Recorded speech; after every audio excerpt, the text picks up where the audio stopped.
Greetings, YouTube. I was watching a video recently and someone made an offhand comment about something being their spirit animal.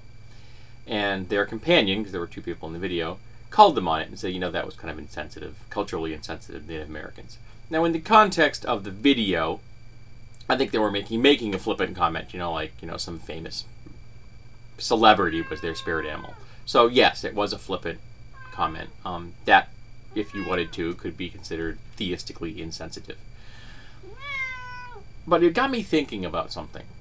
That the concept of a spirit animal, of a divine connection on the spiritual level with animals, or with the concept that animals would be guides for us, or totems for us, with the divine world, is not something unique to Native Americans. And the cat was very appropriate. Every single human culture has had divine connections, either through or to animals, as far as our knowledge is concerned. From the earliest African indigenous faiths, because remember, they're the original humans, to all the other cultures that then spread out from Africa. And the ones that, for the best of my knowledge, outside of Africa, that had the longest contiguous history would be the Australian, because we know that they've been there for about 50,000 years, and they've had a unbroken experience, and they lasted some of the longest times without exposure to the Western culture, well into the 19th century, as far as some of the peoples. And I believe that there actually were one particular group of Australian Aborigines that had actually been isolated from Western culture up to living memory. So it's kind of a unique group of people. And it isn't just what you can people traditionally think of as Aboriginal peoples. I'm not talking about just people that Europeans look down their nose at and think, oh, those primitive folks, they have these beliefs. No, folks. Prior to the spread of Christianity into Europe, all the European traditions had links to the spiritual realm through or including a spiritual connection to animals.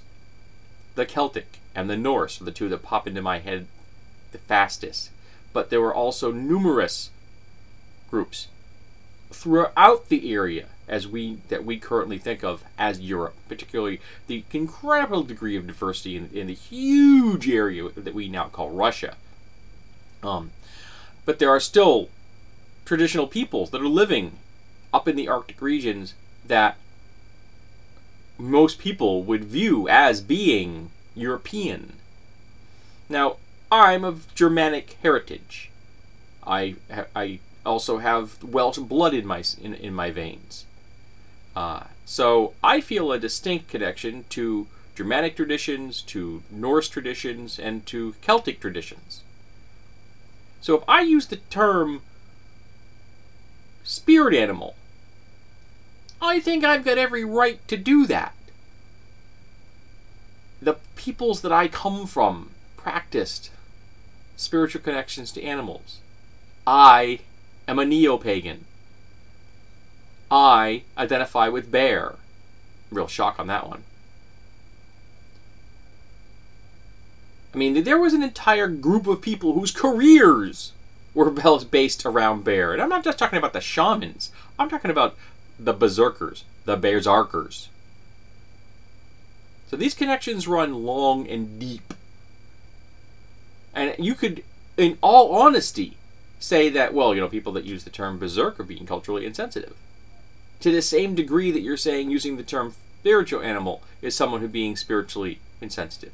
Because a berserker is intimately tied to not just a martial tradition, but a spiritual tradition. They channeled the spirit of the bear. They were the walkers in the bear skins. They transformed themselves into beings of might and terror.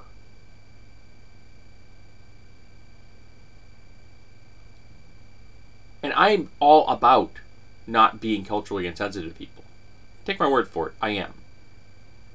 But there are some terms I think are generic enough that people can use them. Now, if you are using them in a legitimately flippant manner, you know, Beyonce's my spirit animal. That could be construed as a legitimately flippant comment. You could say, I really have a great deal of veneration for Beyonce. Cool. Go for it. Okay, you know, and I identify with that woman, and I think that she's someone that we should emulate. And again, I will never argue with that. It's your opinion. Go with it. But there are times when something is considered a problematic statement. There are times that it isn't. And I think that the term spirit animal, when applied to a divine connection to an animal, or as the concept that an animal is a guide to you or a connection for you to the spiritual realm of the divinity itself, I don't think that's problematic at all. I may be in a minority about that. It wouldn't shock me if many people were aware that there were spiritual connections in European traditions prior to Christianity. I'm sure that most people have very little idea of the religious and spiritual practices of Europeans prior to Christianity. Because Christianity has done a really, really good job of just squashing any memory of them, of co-opting them, of transforming them. You hear of St. Bridget? Yeah. St. Bridget's more than a saint, folks. Look at America. Look at our American holidays. How many things that we celebrate as holidays are in actuality echoes of pre-Christian times, of pre-Christian practices? We just passed one with Easter, Easter. Okay, we are rife with these kinds of things. Of course, the biggest one is Christmas. Christ was not born in December, people. It was just the biggest non-Christian holiday, and the Christians knew they had to co-opt it if they were going to get more converts, and it worked beautifully, to the point where most people are unaware that there was any connection at all to a spiritual tradition prior to Christianity. Then again, Christians have also been really good at convincing the world that Christ was white and that St. Nicholas was a white dude. Yeah, the whitewashing of our spiritual traditions are a long-standing event in Europe. And Christianity has been markedly talented at that. So, if you're being legitimately flippant, okay, don't be legitimately flippant. I mean, unless you're trying to create some elaborate satirical comment. But just certain terms are generic, and I think that spirit animal is one of them. I feel a spiritual connection to bear. All right, I got a buddy named Bear. If he were to come forward and say that he felt a spiritual connection to bear, would he be culturally insensitive? And if you were to ask him, he would identify with a particular ethnic background. He doesn't view himself that way. So, there you have it. My thoughts on spirit animals. There are those who think that Mandarin's my spirit animal. There are also those who think that Mandarin is my familiar. I will neither confirm nor deny that. So tell me, what do you think about spirit animals? Let's get a conversation started. If nothing else, maybe we can all become a little better well informed.